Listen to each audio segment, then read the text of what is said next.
요즘엔 유행이 참 민감한 시대이고 유행이 자주 돌아오고 또 자주 바뀌고 정말 그렇게 좀 그러한 시대인 것 같아요. 특별히 새로운 신조어도 자주 생기고 많이 지나가고 많이 썼다가 안 쓰고 이렇게 되는데 요즘 유행하는 어떤 트렌디한 거를 뽑는다면 뭐를 뽑을 수 있을까요? 요즘에 불프. 요즘에는 불프가 유행이죠. 불프가 뭔가요? 블랙 프라이데이. 예, 블랙 프라이데이를 불프라고 합니다. 모르시는 분 계셨죠? 예.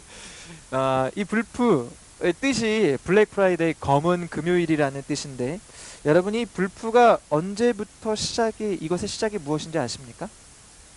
이것의 시작이 무엇인지 아십니까? 바로 땡스기빙 데이 추수감사절로부터 이 불프가 시작이 되었습니다. 이 추수감사주일, 이 땡스기빙 데이는 이 북아메리카죠. 이 북아메리카 지역에 이 우리나라의 마치 추석과 같은 그런 연휴 절기가 미국의 그 북아메리카의 그 땡스기빙 데이인데 여러분이 잘 아시는 것처럼 이 땡스기빙 데이 추수감사절은 이렇게 시작됐어요. 17세기에 잉글랜드 당시 이 영국 국교회에 반대하는 복음주의 개신교도들 그들을 일컬어서 청교도들이라고 이야기했죠.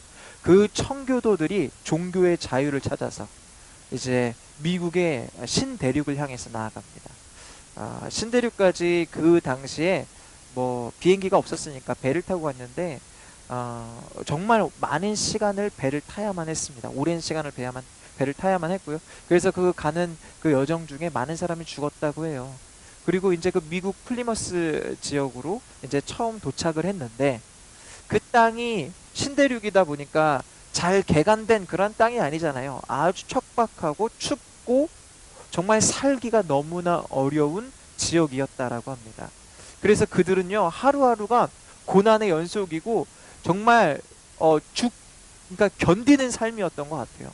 하루하루 기쁘고 즐거운 게 아니라 너무 힘들고 너무 어렵고 하루하루 사는 게 너무나 막막한 그러한 현실 가운데 살았다고 합니다. 그럼에도 불구하고 그들이 이제 열심히 최선을 다해서 살려고 노력했을 때에 그 지역에 살고 있던 원주민들, 인디언들이 그들에게 농사법을 알려줘요. 그리고 이제 좀 그 옥수수 씨앗을 주거든요. 그래서 그것을 가지고 그들이 농사를 짓는데 그 해의 가을에 대풍년을 거두게 됩니다.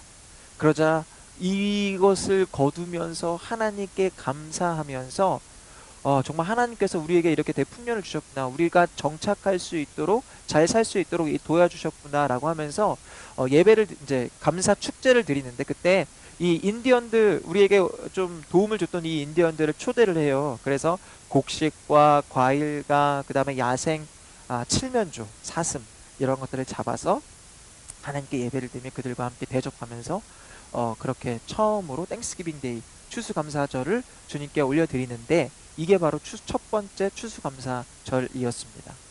예, 하나님을 향한 그 축제였죠. 하나님을 향한 감사의 제사였고요. 그런데 이제 이게 이제 사실인데 이것에 대해서 좀 다르게 보는 견해들도 있어요. 다른 학자들은 이렇게 보는 학자들이 있죠. 똑같이 이제 미국으로 이주했고 맞는데 실제로 미국에 들어갔을 때에 그곳의 원주민들이 이 청교도인들을 배척했다. 그래서 그들이 도와준 것이 아니라 오히려 그들과 싸워야만 했고 그 다음에 그들이 우여곡절 끝에 농사를 짓게 됐는데 그 농사는 그들이 농사법도 모르고 그 땅이 너무나 척박하여서 어떤 것도 거둘 수가 없었다. 너무 조금밖에 거둘 수 없었다라고 이야기를 합니다. 그럼에도 불구하고 그들이 하나님께 감사의 제사를 올려드리는데 왜 감사의 제사를 올려드렸냐면 그럼에도 불구하고 하나님이 우리를 인도하실 것이기 때문입니다. 라고 미리 감사하며 하나님을 신뢰하며 감사를 드렸다. 이렇게 추수감사절이 시작되었다라고 이야기하는 학자들도 있습니다. 예, 두 이야기 다 일리가 있는 것 같고 정확하게 저희는 알지 못하지만 어쨌든 결론적으로 이 추수감사절은 누구에 대한 감사입니까?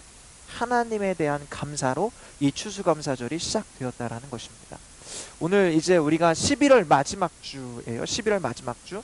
이제 딱 2018년이 1년 한 달 남았죠. 딱 한 달 남았는데 이 남은 한 달 동안 이 남은 이제 한 달을 남겨두고 올 한 해를 되돌아봤을 때 하나님께서 우리에게 행해 주신 많은 그 은혜들이 있을 것입니다. 오늘 본문은 고린도전서거든요. 이 고린도전서는 바울이 고린도 교회를 향해서 쓴 몇 번째 서신서일까요? 예, 두 번째 서신서입니다. 고린도전서는 바울이 고린도 교회를 향해 쓴 두 번째 서신서입니다. 첫 번째 서신서는 유실됐어요.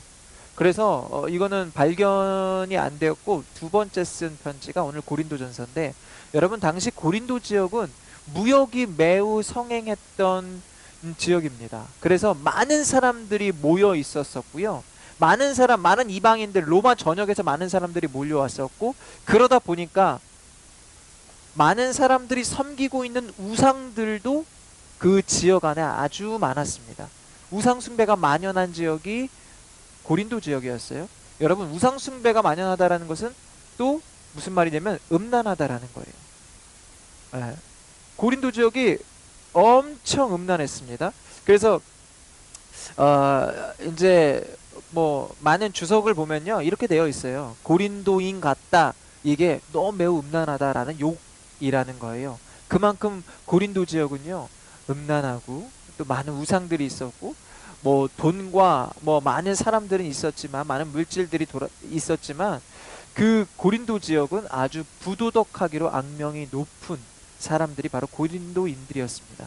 그런 그곳에 사도 바울이요, 2차 전도 여행 때 1년 6개월 동안 고린도 지역에서 복음을 전하고 그곳에서 교회가 세워지는데, 그 교회가 바로 고린도 교회예요. 이러한 고린도 교회, 그런데 이 고린도 교회는요, 많은 사람들이 있었고, 그 많은 사람들이 많은 물질도 있었고 많은 은사들도 있었지만 문제가 많았어요. 왜 문제가 많았을까요? 왜 문제가 많았을까? 세속적 가치가 교회 안을 휩쓸었기 때문입니다. 물론 처음부터 그러지는 않았거든요. 그런데 바울이 그 고린도 교회를 세우고 난 다음에 떠났어요. 떠나고 난 이후에 사람들이 점점 말씀보다는 세상적인 가치를 가지고 교회 안에서 판단하고 행동하기 시작했고요. 그러다 보니까 점점 이 교회가 하나님에 대한 감사와 경외감이 사라졌던 거예요. 하나님에 대한 경외감과 감사가 사라지니까 고린도 교회는 세상과 별다를 바 없는 그러한 곳이 되어버린 것입니다. 성적으로 교회가, 고린도 지역이 성적으로 매우 타락했다고 했잖아요. 교회 안도 성적으로 매우 타락했어요. 그리고 서로 당을 나누면서 서로 싸웠어요. 그리고 세상적인 가치로 교회 안에서도 서열이 있는 거예요. 여러분, 교회 안에서 서열이 있었다라는 거예요. 사랑이 없었고요, 거룩이 없었습니다. 교회가 교회로서의 역할을 온전히 감당하지 못했을 뿐만 아니라 세상에서 조롱거리가 되어버렸어요. 고린도 교회가 그렇게 되었다라는 거예요. 여러분, 그런 면에서 어쩌면 지금 이 시대의 한국교회의 모습과 매우 유사한 것 같습니다. 요즘에 설교의 홍수의 시대이지 않습니까? 원하면 설교를 잘하시는 목사님들의 설교를 얼마든지 많이 들을 수 있습니다. 그러나 하나님의 말씀대로 사는 성도가 없어요. 거룩한 성도들이 없어요. 사랑하는 성도들이 없어요. 교회는 많고 교인들은 많은데 진짜 성도를 찾아보기 어려운 시대가 지금 이 시대다라는 거예요. 여러분, 제가 이 말씀을 드리면서 뭐 우리 교회는 다르다, 뭐 우리 교회는 잘났다라는 말씀 드리는 게 아니라, 그게 지금 우리의 현실이에요. 남의 교회 얘기하는 게 아니고 한국 교회, 저희 교회는 미국 교회는 아니죠. 저희 교회도 마찬가지다라는 거예요. 그러한 고린도 교회를 향해서 바울이 서신서를 보내요. 너네 이렇게 하면 안 돼. 하나님 말씀대로 살아야지. 그러면서 그들이 다시금 바르게 신앙생활할 수 있도록 권면하는 이 성경이 바로, 이 서신서가 바로 이 고린도서입니다. 오늘 본문 말씀은요, 만찬에 대한 말씀인데요. 여러분, 먹는 게 얼마나 중요합니까? 제가 영태 결혼식을 갔다가, 영태 결혼식에서 가장 중요한 게, 제 마음속에 가장 중요한 게 뭘까요? 예? 아니. 영태를 만나는 일이죠. 영태를 만나는 일이죠. 그 다음 중요한 게 뭐냐? 음식이지 않습니까? 예. 결혼식에 뭐 실수가 있었고 누가 뭘 했고 이건 저에게 크게 중요하지 않아요. 오늘 여기 음식이 뭐가 맛있었네? 사람 대부분 그렇잖아요. 먹는 게 그만큼 중요합니다. 예. 먹을 때 여러분 사실 우리가 저희 이제 교회가 인원이 많지 않다 보니까 자주 식사를 하게 되고요. 이제 여러 가지 회의를 작은 교회지만 회의를 겁나게 많이 합니다. 겁나게 많이 하고 같이 모여서 하는데 저희가 주로 하는 게 뭔지 아세요? 모이면 식사예요. 하루에 3끼 먹은 적도 있어요. 모여서 회의하는데 3끼 먹고 간식 먹고 커피 마시고 맨날 먹어요. 여러분 그러다 보니까 그렇게 많은 시간을 보내다 보니까 집에 가면 생각이 나요. 그 사람은 오늘 뭐 하지? 이 형제는 오늘 뭐 하지? 가끔 생각이 나요. 그만큼 이 식사를 하면 만찬이 우리 인생 가운데 되게 중요해요. 예. 그런데 특별히요, 교회 안에서의 만찬은 너무 중요합니다. 왜냐하면 교회 안에서 만찬은요, 먹고 마시는 문제를 넘어서서 우리가 예수 그리스도 안에서 온 성도가 하나임을 경험하는 시간이 바로 만찬의 시간이거든요. 우리 교회 안에서 밥 먹는 게 예배 드렸으니까 밥 준다 이런 의미가 아니고요. 함께 하나님을 예배하고 예수 그리스도의 이름으로 모여서 함께 하나님을 예배하고 함께 식사를 나누며 교제를 하며 아버지의 사랑을 나누는 시간이 그 만찬의 시간이다라는 거예요. 그런데 고린도 교회는요, 이 만찬의 시간을 어떻게 활용했는지 아십니까? 이 고린도 교회는요, 이 만찬의 시간을 그저 막 먹고 마시는 것으로 전락시켜 버렸어요. 그리고 그것도 자기네끼리 서로 분파를 나눈 거예요. 고린도 교회 안에는 잘 사는 사람도 있고 못 사는 사람도 있고 많이 배운 사람도 있고 적게 배운 사람도 있어요. 그 사람들끼리 많이 배운 사람들은 많이 배운 사람들, 적게 배운 사람 적게 배운 사람들, 돈이 많은 사람들은 많은 사람들끼리, 돈이 없는 사람은 없는 사람들끼리 그렇게 분파를 나눴다는 거예요. 여러분 교회는 그런 곳이 아니고 만찬은 그런 곳이 아닌데, 그 교회 안에서의 만찬은 그런 게 아닌데 그들은 그렇게 만들어 버렸다고. 그래서 많이 가진 자는요, 출장 뷔페 불러서 겁나게 자기네끼리 많이 먹어요. 없는 사람을 나눠주는 게 우리 성도들의 역할 아닌가요? 함께 나누는 게? 그런데 그들은 없는 사람들은 또 못 먹어요. 그거 쳐다만 보고 있어. 교회 안에서의 그런 이 만찬이 내가 많이 가진 것을 과시하는 그런 과시의 장이 되었어요. 세속적 가치가 교회 안에 이렇게 팽배했다라는 거예요. 여러분, 그런데 고린도 교회가 이렇게 된 이유가 뭘까요? 왜 이렇게 됐을까? 왜냐하면 주님을 향한 감사를 잃어버렸기 때문에 그래요. 어떤 감사를 잃어버렸냐면요, 우리 함께 따라해 볼까요? 존재에 대한 감사. 예, 존재에 대한 감사를 잃어버렸기 때문입니다. 내가 성도요, 하나님의 백성이요, 하나님의 자녀가 된 것에 대한 감사, 그것을 잃어버렸기 때문에 이들은 교회 안에서 갑질을 하고 교회 안에서 세속적 가치로, 세속적인 기준으로 교회의 어떤 서열을 정하고 이러한 행동을 했다라는 거예요. 여러분 왜 그럴까요? 그들은 왜 이렇게 됐을까요? 왜 이런 존재에 대한 감사를 잃어버리게 되었을까? 여러분 주님을 처음 믿을 때, 처음 만났을 때 그 감격이 있잖아요. 그 감격이 이들 안에 사라졌기 때문에 그래요. 여러분 지난주에 저희가 태백으로 필그림 워십을 다녀왔습니다. 저희가 이제 2달에 한 번씩 가는데 두 달에 한 번씩 가려고 하는데, 그런데 우리 한 형제님이 차를 운전하고 가다가 가스가 떨어진 거예요. 불이 들어온 거예요. 아직 갈 길은 먼데. 그 형제가 얼마나 공포감을 가졌겠습니까? 이거 쓰면 안 되는데? 쓰면 안 되는데? 그러면서 빨리 과속하지 못하고 아주 천천히 1시간을 달렸다라는 거예요. 아주 천천히. 겨우겨우 도착을 했습니다. 근데 제가 그 모습을 보면서 딱 드는 생각이 이랬어요. 우리 안에 하나님을 향한 열정과 감격이 사라지면 이렇게 내 마음대로 달릴 수가 없구나. 마음껏 달릴 수가 없구나. 무슨 말이냐면 성도들, 고린도 교회 초기에 바울로 인해서 복음을 듣고 훈련을 받은 그 성도들이 처음에는 성령으로 충만했어요. 그런데 세상이 얼마나 호락호락하지 않습니까? 세상에 나가서 막 하나님 말씀대로 거룩하게 살려고 하는데 세상은 호락호락하지 않아요. 그러니까 세상과 나가서 영적 싸움을 하다가 다시 교회에 와서 에너지를 얻고 하나님의 말씀으로 채워져서 다시 나가야 되는데 주일 한 번 예배로는 부족한 거예요. 왜냐면 세상은 겁나 세거든. 세상은 겁나 세. 교회에서 일주일에 한 번 예배 드리는 거 가지고는 월요일밖에 못 버텨요. 그러다 보니까 내 안에 있는 에너지를 소진하다 보니까 점점 내 안에 은혜의 감격, 내 존재에 대한 감격이 사라지게 되었던 거예요. 그러니까 하나님 말씀대로 살기는커녕 내가 세상을 바꾸려고 했는데 세상을 바꾸기는커녕 오히려 내 삶이 무너지고 세상에 물든 삶을 살게 되었다라는 거예요. 그러다 보니까 세속적 가치가 이 교회 안에 들어오게 되었던 거예요. 여러분 그렇다면 네. 여러분 이렇게 세속적 가치가 물들어 있는 사람들이 하는 감사는 이런 감사예요.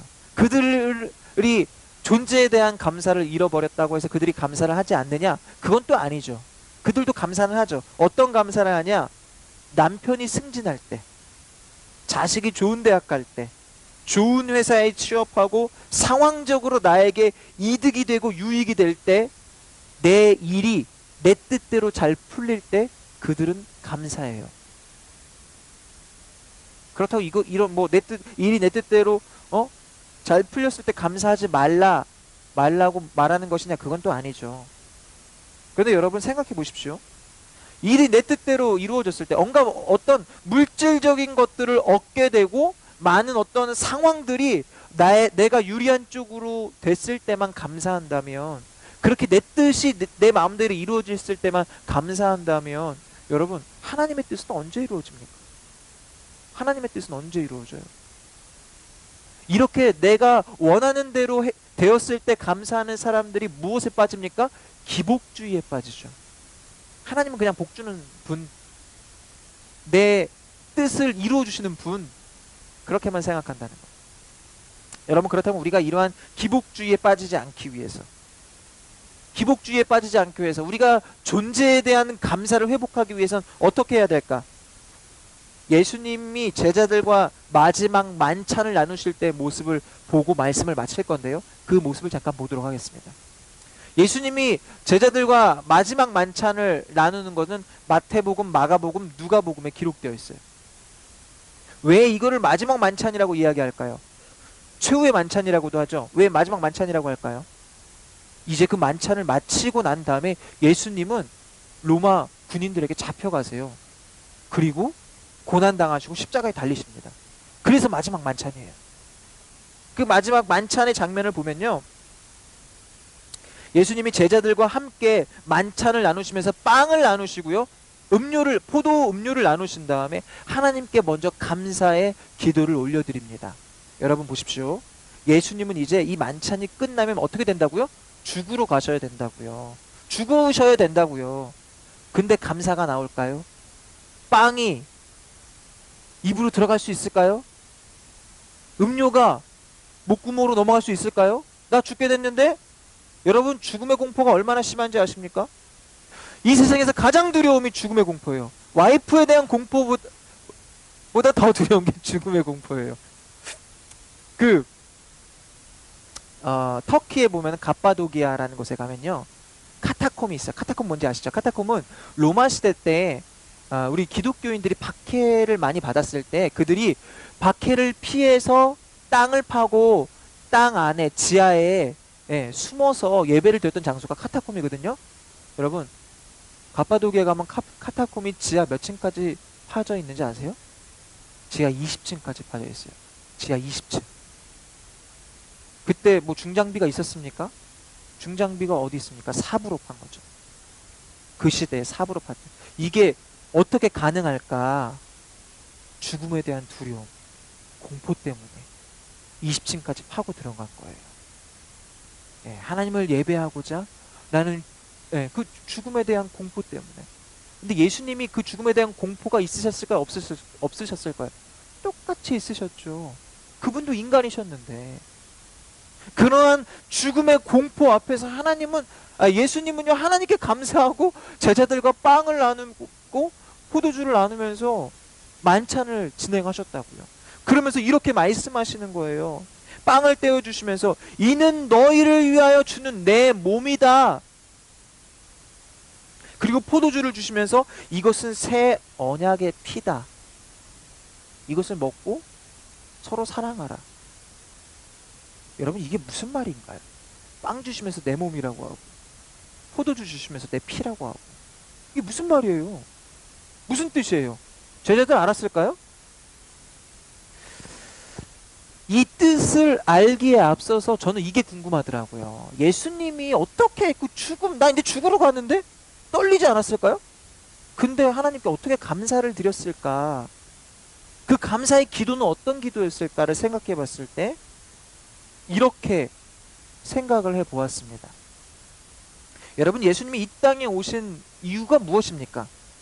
여러분을 구원하시려고, 저를 구원하시려고, 이 세상을 구원하시려고, 하나님의 뜻을 이루시려고 예수님께서 이 땅에 오셨죠. 이제 그 뜻을 이루시는 상황들이 되어 가는 거잖아요. 그러면서 이렇게 기도하지 않으셨을까요? 예수님의 그 떡을 나누시면서 이렇게 기도하지 않으셨을까요? 이제 내가 나의 몸을 드림으로 하나님의 뜻을 이룰 수 있게 하시니 감사합니다. 하나님 아버지가 사랑하시는, 그렇게 구원하고 싶으셨던 이 사람들을 구원하시도록 나의 몸을 주님께 드립니다. 그리고 포도주를 나누면서 이렇게 기도하지 않으셨을까요?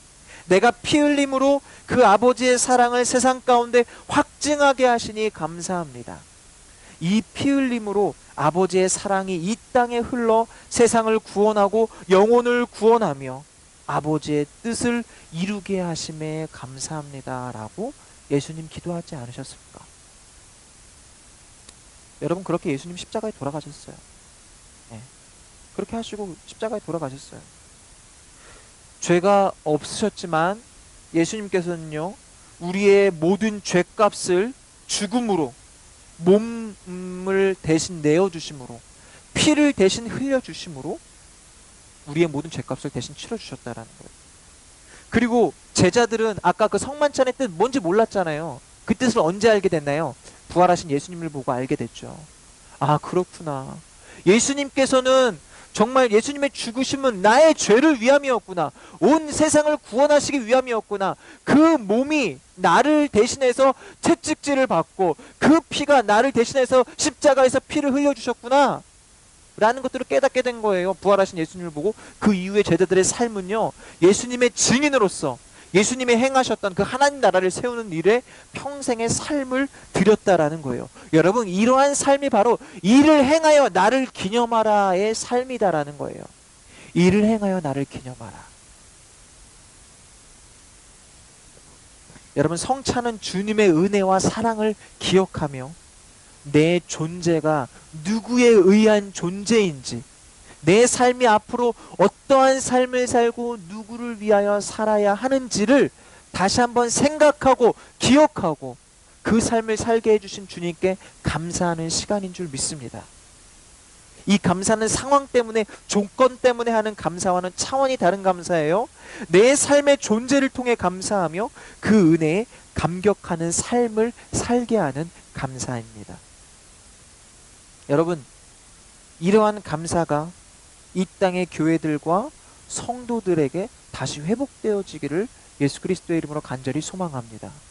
여러분의 삶 가운데, 저와 여러분의 삶 가운데 조건이 막 좋아서 하나님께 감사하는 게 아니라, 여러분, 제 아들이요, 17개월, 8개월 된 아들이요, 겁나 떼쓰다가 빵을 주면요, 갑자기 춤을 춰요. 막 하다가 빵을 딱 주면은 막 춤을 춰요. 너무 좋아서. 상황이 좋고 조건이 좋았을 때 감사하는 사람들의 수준이 이 정도밖에 되지 않는 거예요. 뭔가 내 뜻대로 이루어졌을 때 감사하는 것, 이것은 어린 아이와 같은 영적인 수준이라는 거죠.